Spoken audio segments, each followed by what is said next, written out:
mesdames et messieurs, une fois de plus, merci d'honorer à ce peut-être d'autres rendez-vous hebdomadaires avec les mots, les idées et les voix qui façonnent notre imaginaire collectif. Aujourd'hui, le point littéraire ouvre ses pages à un auteur dont la plume se veut à la fois guide et compagnon de route. Clément Emadon, auteur de la série de guides pratiques. Et c'est déjà illustré par des ouvrages tels que Réussir le métier de parent, Et vous père, ou encore Se réinventer après une séparation. À travers ses écrits, il invite à réfléchir sur la famille, la résilience et la capacité de l'homme à renaître après l'épreuve. Dans un monde où les liens se fragilisent et où les repères se brouillent, Clément Emadon propose une parole de reconstruction, de responsabilité et d'espérance. Son œuvre est à la fois un miroir de nos fragilités et une boussole vers un avenir plus apaisé. Alors installez-vous, ouvrez vos oreilles, vos cœurs. Le point littéraire reçoit donc aujourd'hui Clément pour un échange où la littérature se fait école de vie et où chaque mot devient promesse de renaissance.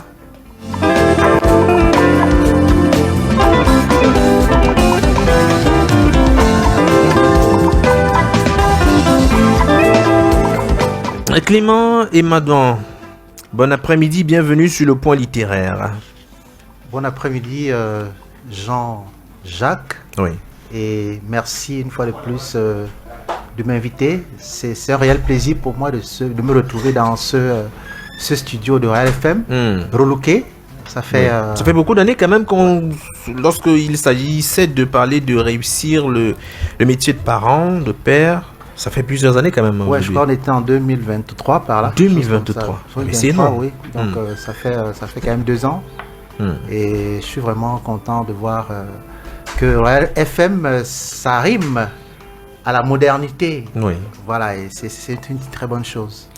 Il faut dire que vous êtes coach, vous êtes conférencier en croissance personnelle, même en parentalité et développement des organisations. Vous êtes un diplômé en foresterie, vous exercez au ministère en charge des forêts et de la faune au Cameroun. Vous avez travaillé 8 ans comme assistant technique à la coopération allemande, accompagnant le développement des organisations et des petites entreprises. Vous êtes formé en communication des organisations à l'université de Wolverhampton, c'est en Angleterre, en monitoring des forêts à Tokyo, au Japon. Vous avez été formé à la jeunesse en mission Bertigny, c'est en Suisse, ainsi qu'à l'université John Maxwell en leadership. Vous avez été certifié coach en leadership, art oratoire, coaching en vente, j'allais dire. En 2016, vous recevez une révélation de vous investir dans l'amélioration de l'éducation des jeunes. Avec votre épouse Colette, vous avez fondé ce que vous avez appelé la Clean Leaders Academy, qui forme et accompagne de nombreux jeunes au développement de l'estime et de la confiance de soi. Vous avez également présidé durant 3 ans l'association des parents d'élèves du collège Notre-Dame des Victoires de Yaoundé. En septembre 2020, vous avez lancé la plateforme Parent School Online pour former et accompagner parents et éducateurs à travers le monde. En novembre 2024, puis plus de 300 enseignements ont été dispensés, touchant plus de 3000 parents et enseignants dans à peu près 35 pays, avec pour objectif d'améliorer la qualité de l'éducation des enfants.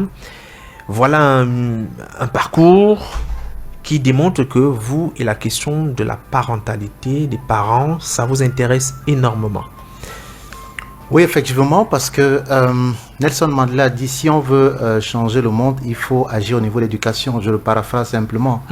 Et l'éducation, c'est la base même. Si nous voulons évoluer, je crois que même l'Éternel, quand il nous a créés, il a prescrit l'éducation. Allez, faites de toute la terre, disciples, multipliez-vous, dominez. Tout ça, c'est dompter, éduquer, instruire, quoi.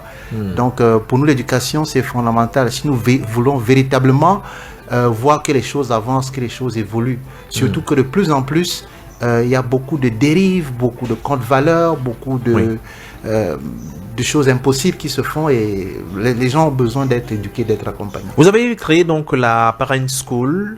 Ça veut dire que les parents ont besoin d'être éduqués, d'être formés à être parents.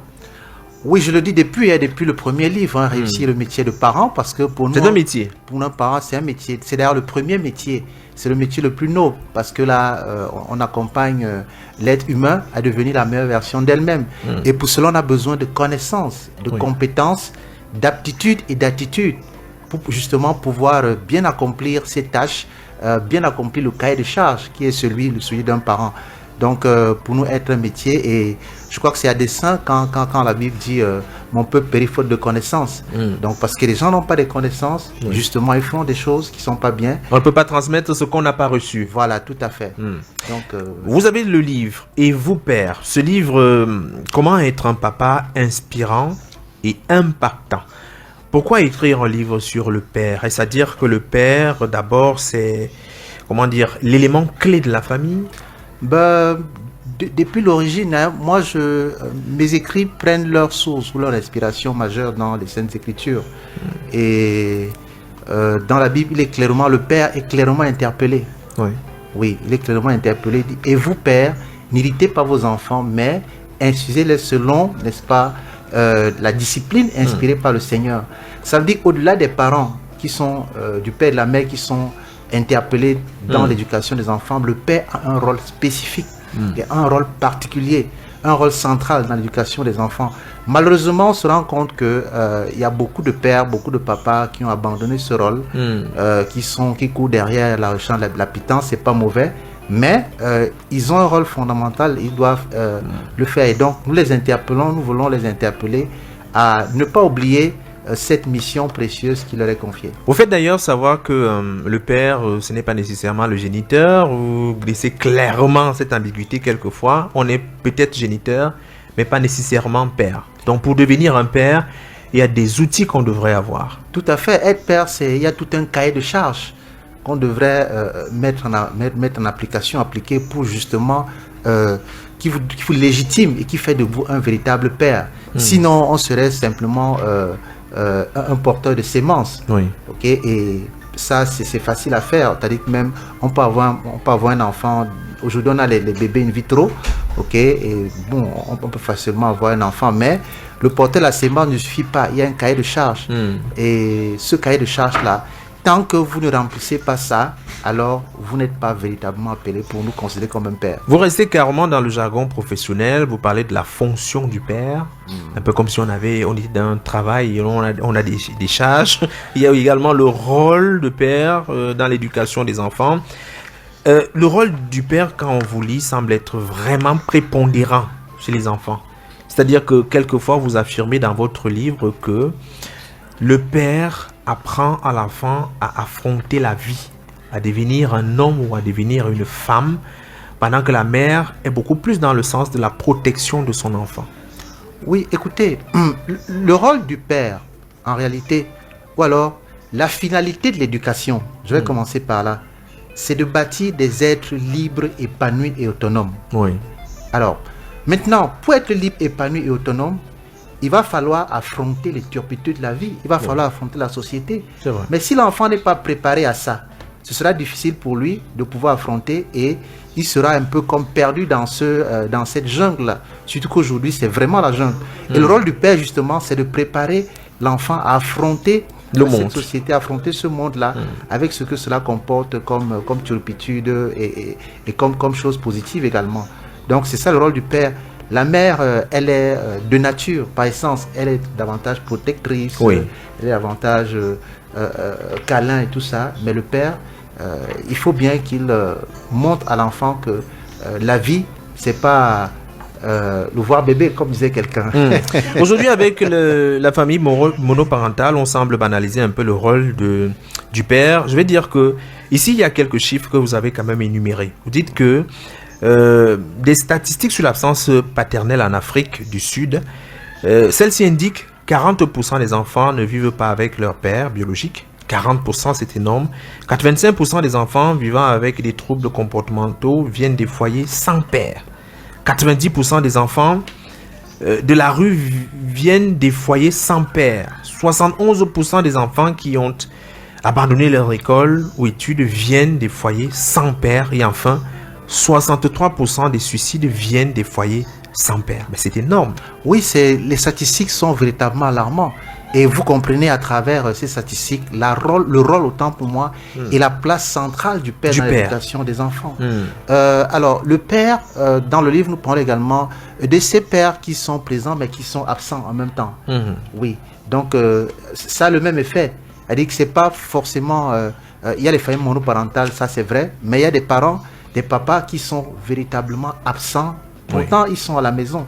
Et ça aussi, ça peut avoir le même effet. Oui. Et d'ailleurs, à l'intérieur, vous dites que quelquefois, vous avez pris d'ailleurs, parce qu'à l'intérieur, il y a beaucoup de témoignages. Il y a un témoignage d'un enfant qui disait, qui ne voyait pas son père prendre des décisions. Généralement, sa mère se chargeait d'avoir le dernier mot. Le papa se contentait de boire, venir à la maison. N'avait donc nécessairement aucun impact direct sur sa vie.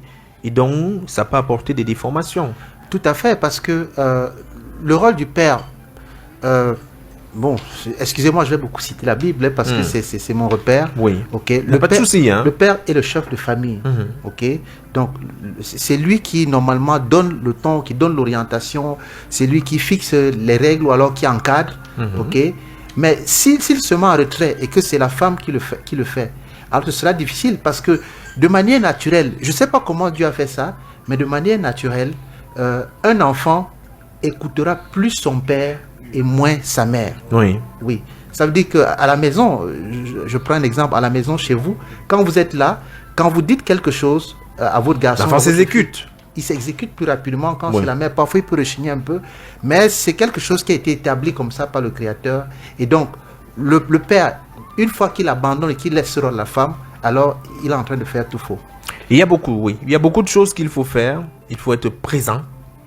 Physiquement mais également moralement. Vous parlez des moments privilégiés de passer avec vos enfants. Ce sont des moments qui marquent son esprit, des moments où papa était là effectivement et ce qu'il a partagé avec vous.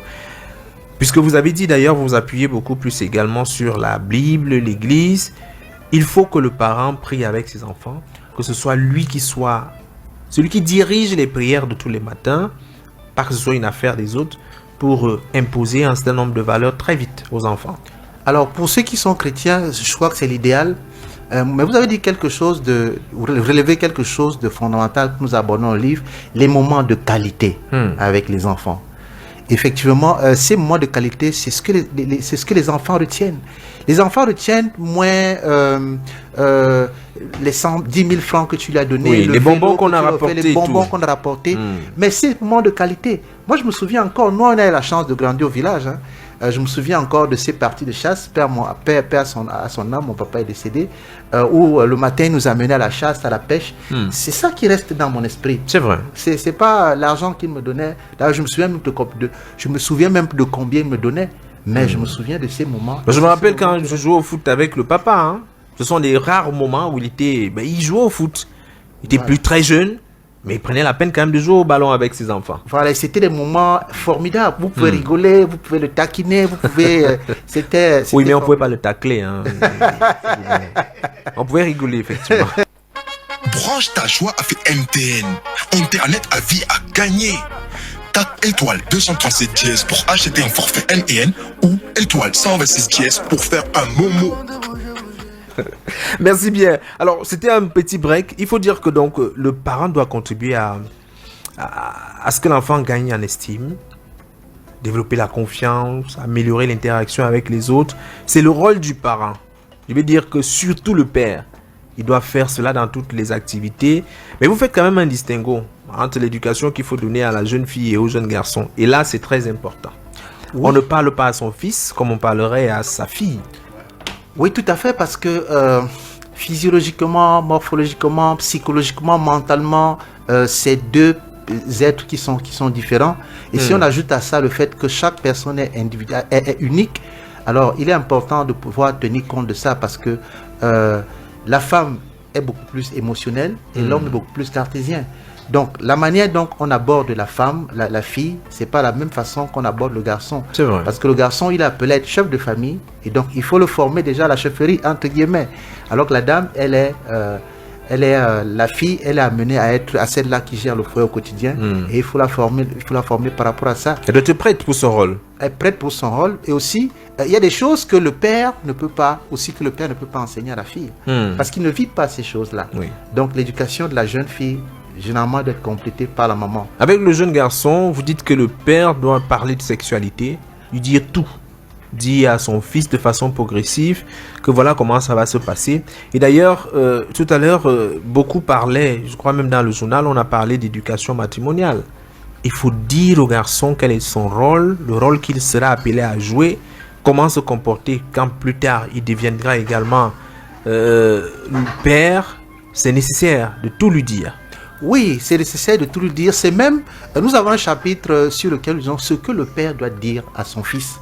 Et dans ce chapitre-là, il doit préparer ce jeune homme à devenir un adulte mature. Il faut pas aimer, il faut pas épouser une fille parce qu'elle est jolie. Voilà, il faut pas épouser une fille. Il faut connaître le passé émotionnel et spirituel d'une fille.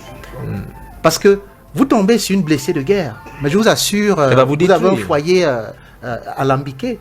Donc, il faut prendre toutes ces choses en considération. Vous devez discuter, par exemple, de la gestion de vos finances. Oui. Comment est-ce que vous allez gérer votre argent quand vous allez... tout ça doit être mis en exergue. La femme doit savoir qu'il faut en parler très tôt, très vite, pour qu'il n'y ait pas d'ambiguïté dans le couple. Tout à fait. Parce qu'effectivement, c'est ce manque de clarté qui crée à un certain moment des conflits. Parce qu'après, on ne sait plus, rien n'est clair et chacun fait comme il veut et ça crée beaucoup de conflits. Oui. Comment est-ce qu'on arrive à impacter son fils quand on est à la maison? Il faut bien se conduire. Simplement, il faut être un modèle. Parce que les enfants copient plus ce qu'ils nous voient faire que ce que nous disons. Donc le père doit être véritablement un modèle. Un père, un enfant qui voit son père prier, il y a de fortes chances qu'il apprenne il se mette à prier. Un père qui voit son père tout le temps en train de lire, il y a de fortes chances qu'il lui communique, n'est-ce pas, l'amour de la lecture. Voilà. Donc, un père, à contrario, un fils qui voit son père tout le temps en train de boire sous. Il risque de boire aussi un peu. Hein. Peut-être même dépasser le père quelquefois. Voilà, puisque chez nous, on dit que l'enfant doit toujours dépasser le père. Et là, ça devient compliqué.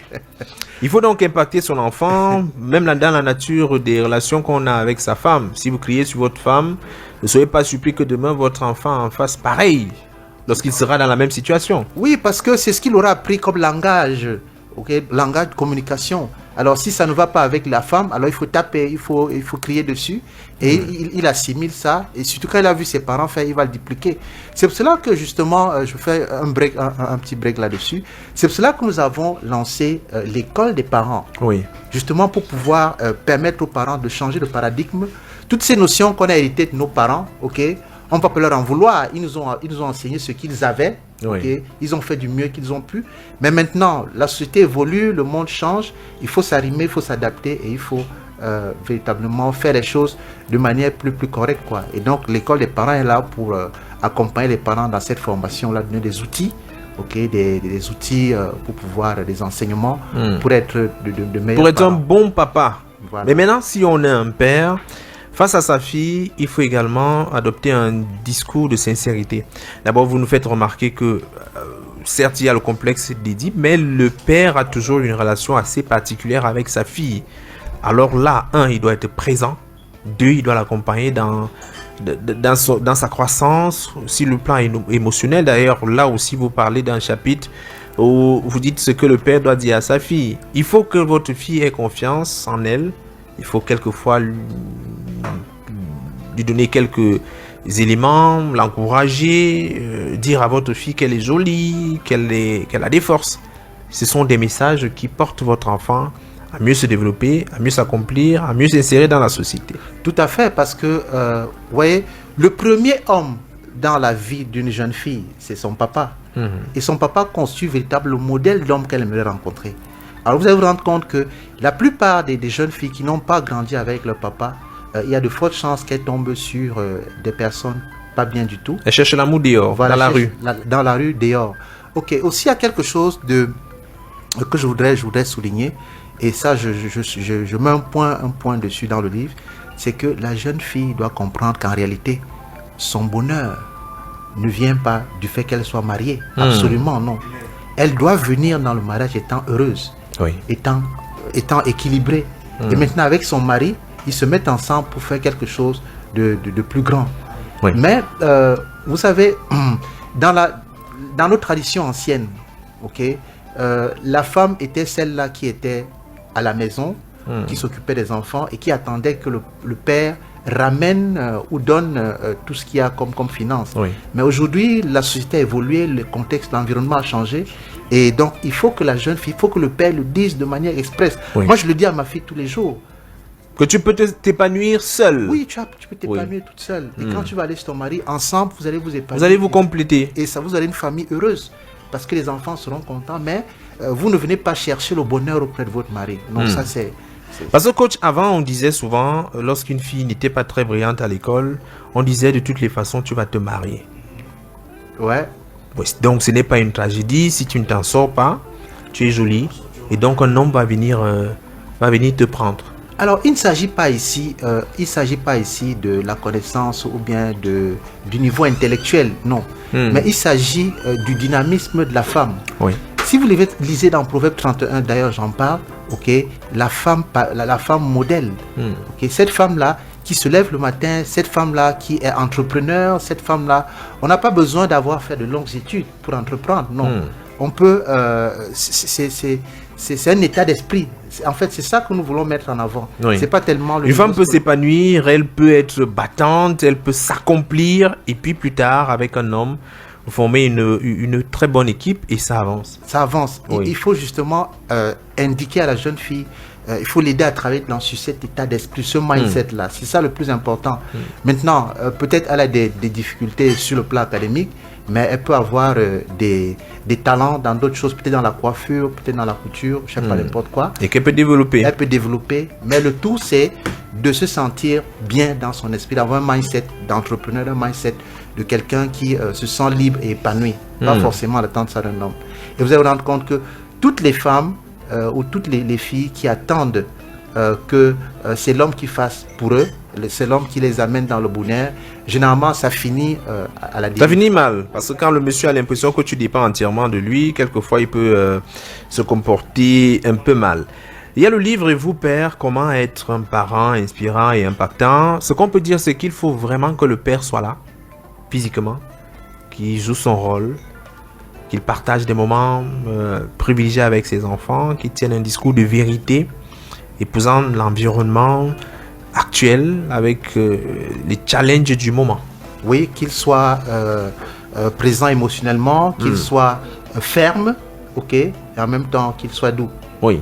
Voilà, parce que la fermeté, ça va cultiver le caractère de l'enfant, mais surtout qu'il soit intentionnel. Oui. J'insiste sur ce mot. C'est-à-dire? Intentionnel, ça veut dire chaque acte, chaque action qu'il pose vis-à-vis de son enfant a un objectif bien précis. Oui. S'il décide, par exemple, de punir son enfant ou alors de le corriger, c'est pour atteindre un objectif. Pour son bien. Bien précis. Oui. C'est pas parce qu'il est fâché, parce qu'au bureau, le patron l'a réprimandé, il vient transférer ça sur les enfants. Non, il va être intentionnel dans chaque chose qu'il fait. Et vous, père, c'est l'un des livres, mais il y a le second, se réinventer après une séparation, Oui. de la douleur à la paix, renaître avec Dieu pour mieux aimer encore. Il faut dire véritablement que d'abord, vous appuyez énormément sur Dieu, sur la Bible. D'ailleurs, vous citez beaucoup de passages bibliques à l'intérieur. Se réinventer. Vous nous faites d'abord savoir que c'est une blessure, Oui. contrairement à ce qu'on pourrait penser. Mais l'approche qui nous intéresse, c'est contrairement à ce qu'on dit souvent, que le mariage, c'est pour le meilleur et pour le pire, jusqu'à ce que la mort vous sépare. Si tout le monde, c'est pas à prendre au premier degré. Quelquefois, ça ne marche pas. Quelquefois, il n'y a pas de compatibilité. Et donc, au lieu de continuer à faire l'hypocrisie, d'ailleurs, vous faites un distinguo lorsque vous dites, quelquefois, il arrive que vous êtes avec quelqu'un, mais vous êtes éloigné. Je ne sais pas, le mot que vous avez utilisé m'échappe en ce moment. Vous êtes avec quelqu'un, vous êtes marié, mais vraiment spirituellement, ou bien chacun est dans son coin. Oui. Chacun a pris sa route, mais vous êtes toujours ensemble. Là, c'est l'abandon émotionnel. L'abandon émotionnel, effectivement. Voilà. C'est-à-dire que c'est une forme de séparation. Vous êtes ensemble physiquement, mais émotionnellement, vous êtes Chacun est dans son complètement coin. séparés. Et c'est de plus en plus, c'est les choses qu'on rencontre dans les couples, ok, où vous voyez des gens à l'église tous les dimanches, mais parfois à la maison, c'est chambre à part, il n'y a pas d'intimité depuis 2, 3, 4, 1, 5 ans. Mais parce qu'on ne veut pas que l'extérieur sache, on fait semblant, on voilà, sourit. c'est ça. Il faut montrer un autre visage qui n'est pas le bon. Donc ce livre, en fait, c'est un guide pour donner de l'espoir aux parents qui sont brisés de par la séparation. Oui. Parce qu'aujourd'hui, la séparation est de plus en plus en train de gagner du terrain dans nos milieux. Les divorces et ça fait que il faut qu'on fasse quelque chose. Et donc, ça a été un prétexte pour nous. Je reçois beaucoup de jeunes, de femmes, de couples qui ont des difficultés dans mon travail de coach.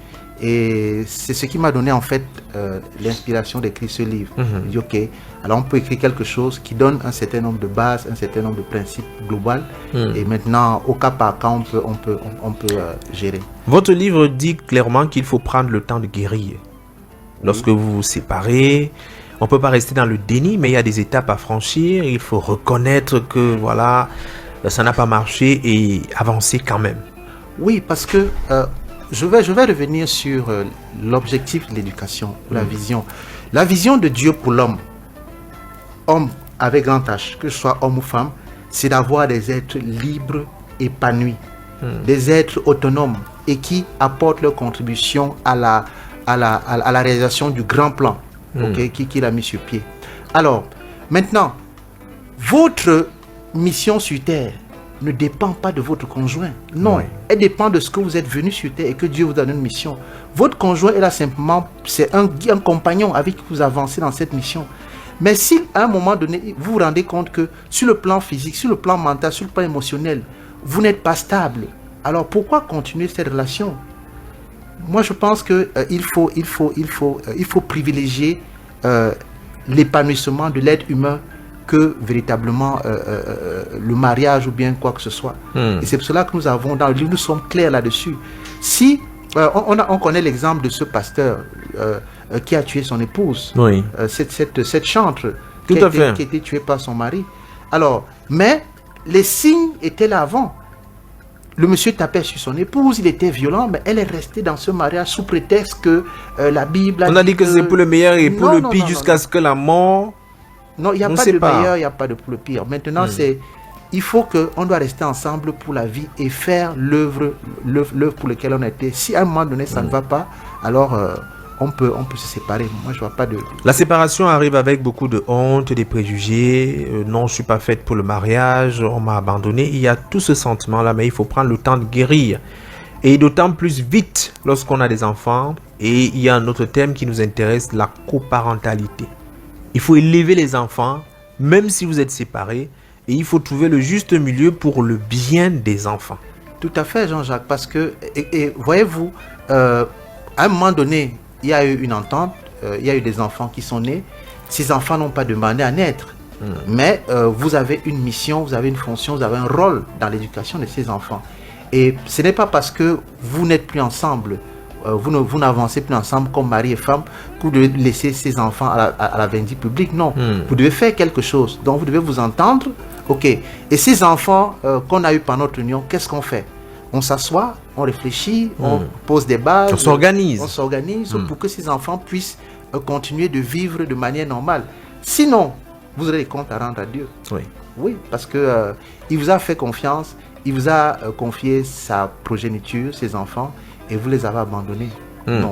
Trouvez un moyen, même si vous n'êtes plus ensemble, de faire une bonne éducation à ces enfants. Et il y a des couples qui sont séparés, mais qui réussissent à le faire.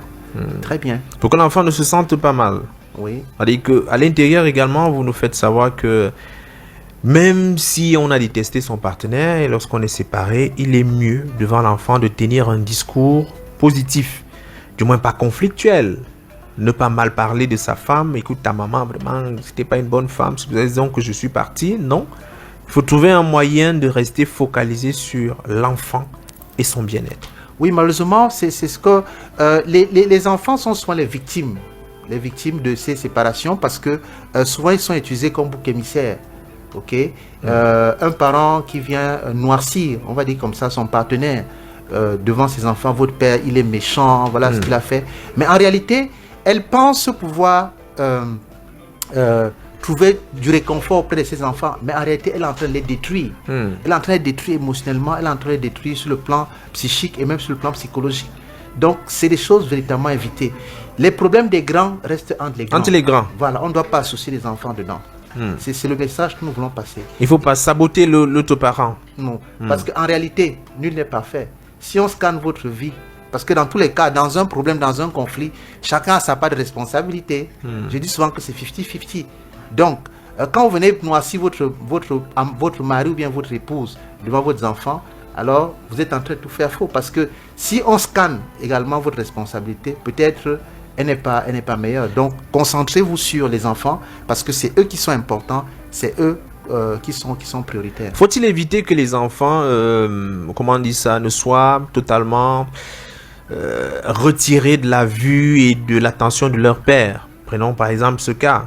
On s'est séparés, on cache les enfants, on ne veut plus que les enfants aient le moins de contact avec leur père. C'est pareil aussi, de l'autre côté. On est le père, on a la responsabilité des enfants. On ne veut plus jamais que la mère soit en contact avec les enfants. Oui, mais ça, je crois que c'est un manque de connaissance. Oui, c'est dangereux, c'est même périlleux.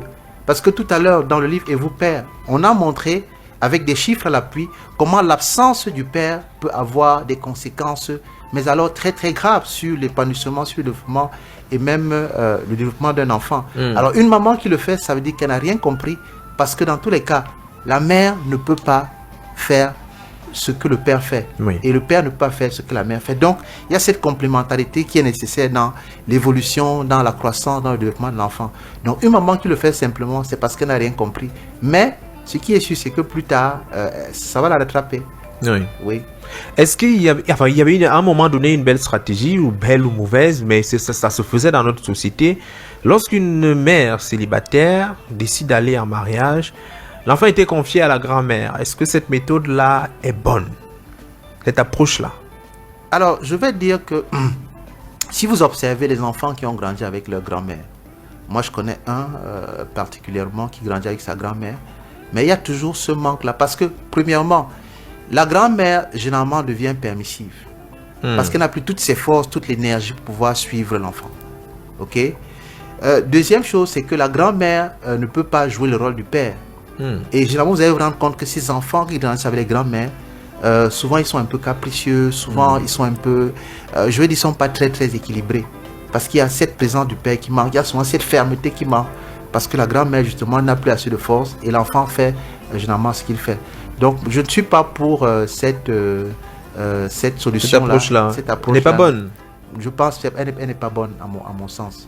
Chacun doit prendre le poids de ses responsabilités. Le père doit être présent, même si l'enfant est dans une autre maison. Mais vous avez également parlé de la garde des enfants. Il faut s'organiser. De temps en temps, l'enfant vient vivre avec le père, de temps à autre avec la mère. Vous vous organisez, il y a une bonne entente. Au moins sur le sujet de l'enfant, on arrive à trouver la bonne passerelle. Oui, je vais revenir en arrière. Dans le livre « Réussir le métier de parent », sur le chapitre « Comment gérer les grossesses précoces ». Et dans ce livre, nous disons aux parents, si votre fille tombe enceinte de manière précoce, ok, généralement c'est ce qui vous parlait de grand-mère tout à l'heure. Tout à fait. On prend l'enfant, on va déposer la grand-mère. Non. Il faut que l'enfant assume ses responsabilités.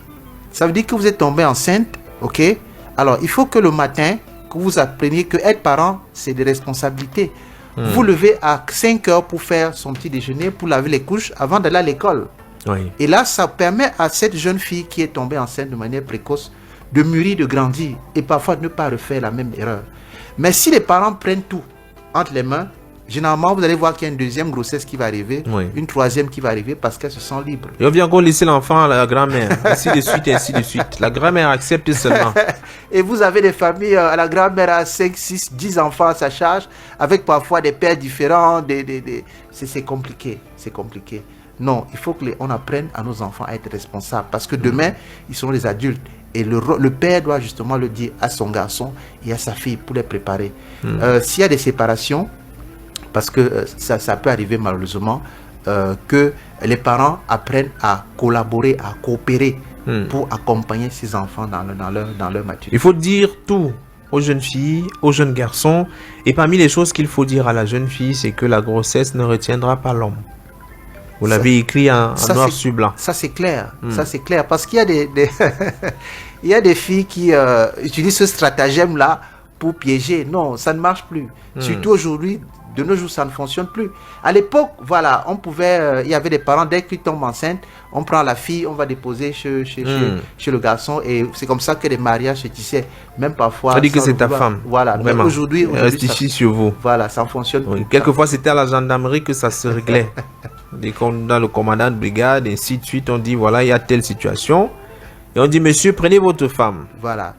Donc aujourd'hui, ça ne fonctionne plus comme ça. Il faut apprendre aux gens à assumer leurs responsabilités, vraiment de manière volontaire, de manière consciente. C'est pour cela que nous devons préparer nos enfants pour qu'ils arrivent bien matures dans le mariage. Il faut une forme d'éducation, il faut coacher les enfants. Tout à fait. Toujours dans le livre Se réinventer après une séparation, est-ce qu'il ne faut pas dire haut et fort à tout le monde que la séparation n'est pas une mort? Parce que beaucoup considèrent que c'est une affaire de honte. On en parle peu, on se cache, on préfère rester dans le confort d'un mariage qui ne marche plus, où vous n'arrivez plus à vous regarder, vous parlez toujours avec des méchancetés, mais vous êtes là parce que... et l'autre prétexte qu'on utilise, c'est que je reste là pour les enfants, même lorsque son équilibre émotionnel est bousculé.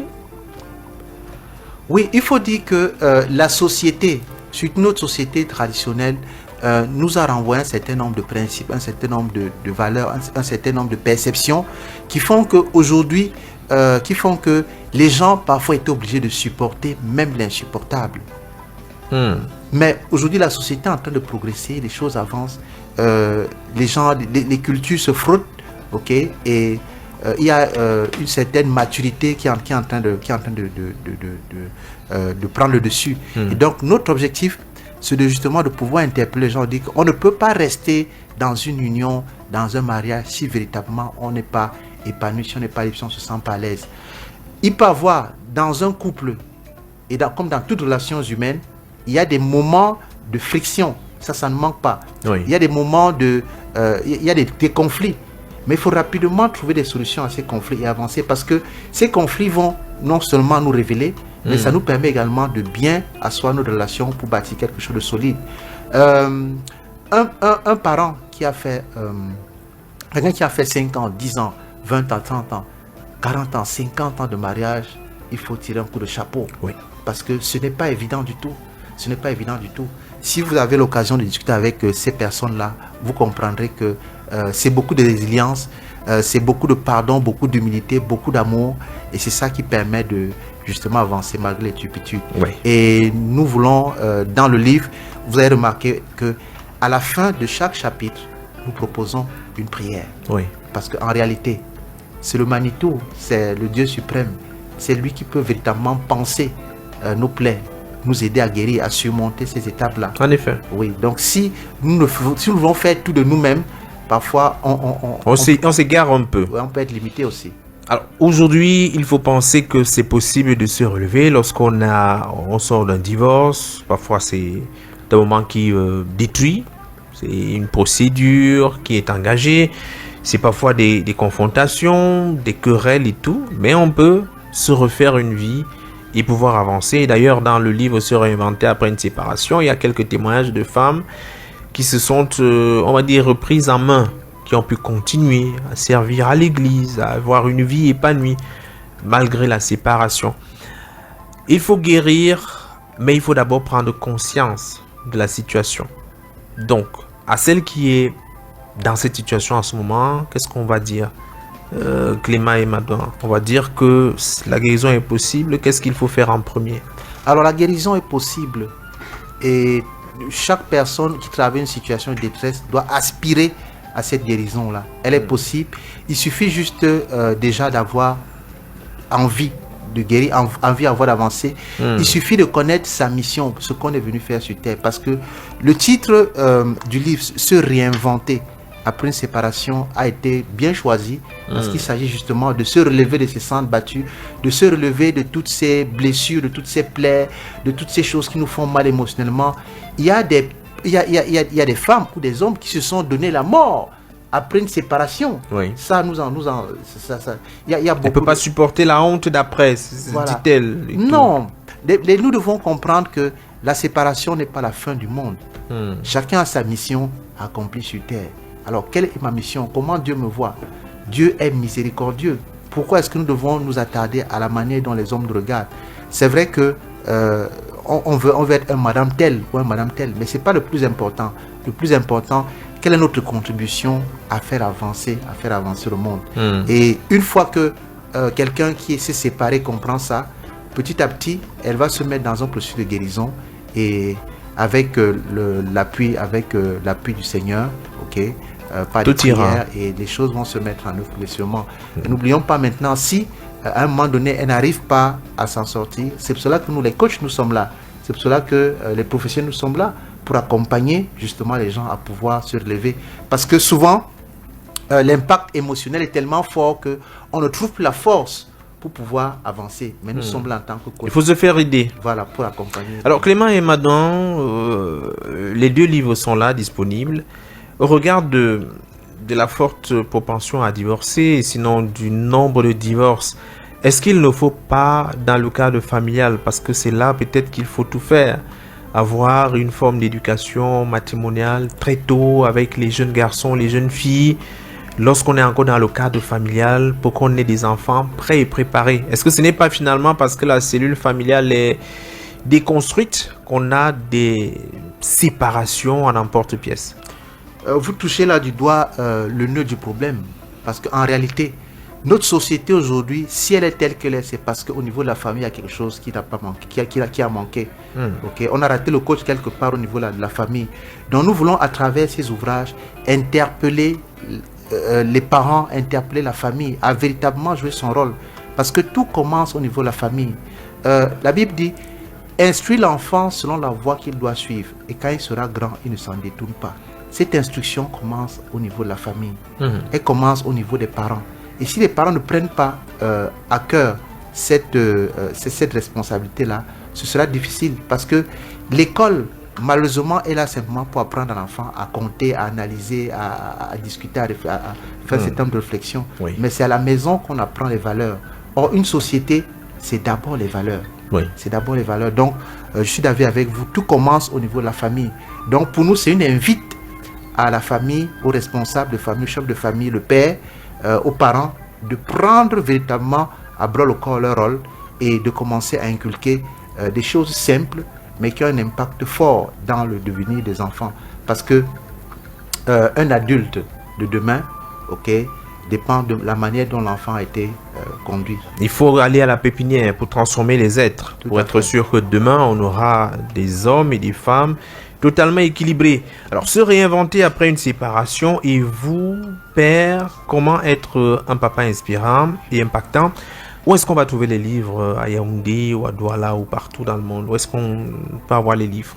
Alors actuellement, nous sommes en pourparlers avec certaines librairies au niveau de Yaoundé pour déposer les livres là-bas. Mais pour le moment, ceux qui veulent le livre, simplement vous nous contactez, vous nous appelez, vous nous faites un WhatsApp ou vous nous écrivez par mail. Et il y a une équipe qui se chargera de venir vers vous pour vous livrer le livre. Si vous êtes en dehors de Yaoundé, on vous expédie le livre. Moi, à l'extérieur, nous sommes en train de voir au niveau de Amazon comment mettre le livre sur Amazon et pouvoir le vendre à l'international. Est-ce y a un numéro de téléphone? Alors, le numéro de téléphone, il est mentionné derrière le livre, 695 15 03 66. Donc, vous appelez, vous faites un WhatsApp et vous pouvez avoir le livre. D'accord. En tout cas, même en passant par la production de Royal FM, Voilà. on saura comment vous Tout à fait. rediriger vers le coach Clément et Madan. Merci d'être passé à la radio. Je rappelle que vous êtes également auteur d'un autre livre, Réussir le métier de parent. Vous êtes également le promoteur de la Parent School pour les parents qui... parce que quelquefois, on se demande, est-ce que je suis un bon papa? Est-ce que je réussis ce que je fais? Pour avoir d'autres outils, il faut peut-être venir vers vous. Les parents vont encore à l'école, mais cette fois-là, l'école des parents. Oui, l'école des parents, c'est quelque chose de formidable parce que nous échangeons, c'est l'école des parents par les parents et pour les parents. En fait, nous utilisons nos différentes expériences en tant que parents pour bâtir quelque chose et pour apporter de la connaissance. Et nous formons des conseillers parentaux, ça il faut le signaler, une formation qui dure 3 mois. Et au terme de cette formation, d'ailleurs vous étiez à la cérémonie de remise des certificats aux parents qui se sont formés. Donc au sortir de ces 3 mois de formation, alors vous avez les outils nécessaires, non seulement pour accompagner vos enfants, mais également pour accompagner d'autres parents autour de vous qui ont des difficultés dans la gestion de leurs enfants. Donc, nous invitons les parents véritablement à venir nous rejoindre dans ce mouvement que nous sommes en train de créer pour qu'ensemble, nous puissions révolutionner l'éducation. Alors, nous rendons grâce à Dieu parce que le mouvement est en train de petit à petit s'étendre dans d'autres pays. En Côte d'Ivoire, dans quelques jours, nous aurons également une remise de diplôme là-bas, parce qu'il y a une 50aine de conseillers parentaux qui ont été formés là-bas. Et donc, nous souhaitons véritablement que nous mettions ensemble en tant que parents pour révolutionner. Pour que la famille soit reconstruite. Tout à fait. Merci Clément et Madouan, merci d'être passé à la radio et surtout bonne continuation. Je vous en prie, c'est moi qui vous dis merci et à très très bientôt, je l'espère.